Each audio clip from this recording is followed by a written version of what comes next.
ক'ৰ পৰা ৰেলী কৰিছে?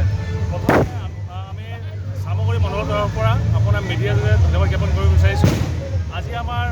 আজি আমি বিজয় উৎসৱ পাতিছোঁ, যিহেতু আমাৰ দেশৰ প্ৰধানমন্ত্ৰী শ্ৰীযুত নৰেন্দ্ৰ মোদী দেৱৰ দ্বিতীয় টাৰ্মৰ কাৰণে আমাৰ প্ৰধানমন্ত্ৰী হৈছে। সেই উপলক্ষে আমি চামগুৰি মণ্ডলৰ নগাঁও জিলাৰ উদ্যোগত চামগুৰি মণ্ডলৰ আমি বিজয় উৎসৱ পালন কৰিছোঁ। আৰু এই বিজয় উৎসৱ আমি কাৱৈমাৰী ফিল্ডৰ পৰা আমি এইফালে পেনাই হৈ বৰমা হৈ পেনাই হৈ আমি এইফালে বাজে হৈ চামগুৰি হৈ কনৌমাৰী হৈ বিজয় আমি পূৰা ৰেলী কৰিম। কিন্তু আপোনালোকে চাইছে আজি কিমান উৎসাহ ৰাইজৰ মাজত। আজি কিমানমান লোক আপোনাৰ লগত গোট খাইছে? মিনিমাম প্ৰায় 1-1,500 মানুহ লোক গোট খাইছে। বাইক বহুত বাইক আছে, 5মান বাইক আছে। হয়।